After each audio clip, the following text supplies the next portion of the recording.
আসসালামু আলাইকুম প্রিয় বিসিএস ক্যাডার বিন্দু। তো আপনারা যারা 43তম বিসিএস বাদ পড়েছিলেন তো তাদের বিষয়ে কিন্তু একটি নতুন সিদ্ধান্ত নিয়েছে সরকার। তো সেই বিষয়ে কিন্তু একটি নোটিশ প্রকাশ করা হয়েছে। তো সেই নোটিশটি প্রকাশ করা হয়েছে দ্য ডেইলি ক্যাম্পাস। তো নোটিশে বলা হয়েছে 43তম বিসিএস বাদ পড়া 227 ক্যাডারকে নিয়ে নতুন সিদ্ধান্ত নিল সরকার।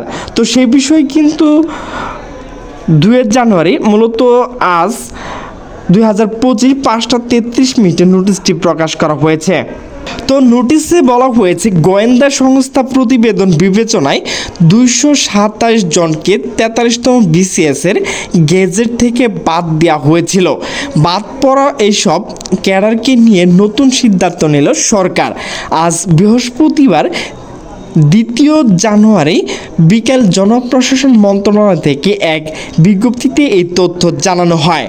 এতে বলা হয়েছে ইতিমধ্যে সাময়িকভাবে নিয়োগের জন্য অনুপযুক্ত 227 জনের মধ্যে যে কেউ পুনর্বিবেচনার আবেদন করলে তা গ্রহণ করা হচ্ছে। পুনর্বিবেচনার আবেদন করার সুযোগ সকলের জন্য উন্মুক্ত আছে।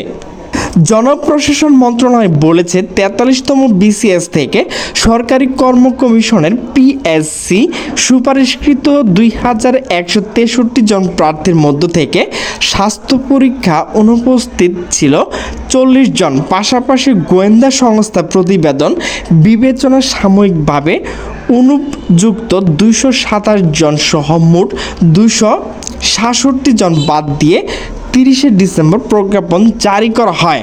জনপ্রশাসন মন্ত্রণালয় বিজ্ঞপ্তিতে বলেছে প্রজ্ঞাপন জারির পর থেকে বিভিন্ন দৃষ্টিকোণ থেকে এই নিয়োগ গ্রহণযোগ্যতা নিয়ে প্রশ্ন উত্থাপন করা হয়।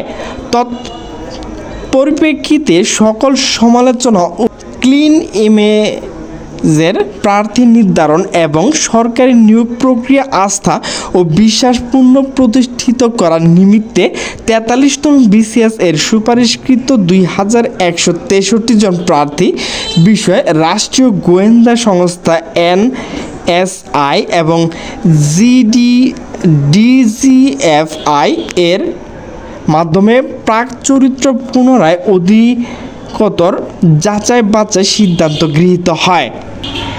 এনএসআই এবং ডিজিএফআই থেকে 2163 জন প্রার্থী অনুপযুক্ততা বিষয়ে প্রতিবেদন পাওয়া যায়। প্রতিবেদন অনুযায়ী 227 জন প্রাথমিক প্রাক চরিত্র বিষয়ক বিরূপ মন্তব্য আপত্তি অসুপারিশকৃত পাওয়া যায়। এই কারণে সাময়িক নিয়োগের জন্য অনুপযুক্ত বিবেচনা করা হয় এবং তাদের বিষয় অধিকতর যাচাই বাছাই ও খোঁজ খবর নিয়ে সিদ্ধান্ত গ্রহণ করা হয়। তাছাড়া স্বাস্থ্য পরীক্ষা অনুপস্থিত 40 জন নিয়োগের জন্য অনুপযুক্ত বিবেচনা করা হয়। বিন্দু তো যারা আপনারা বাদ পড়েছেন তো তাদের নিয়ে কিন্তু ভালো একটা সিদ্ধান্ত এসেছে। তো ভিডিওটি অবশ্যই লাইক কমেন্ট শেয়ার করবেন। তো সকল সুস্থ থাকবেন, ভালো থাকবেন, আল্লাহ হাফেজ।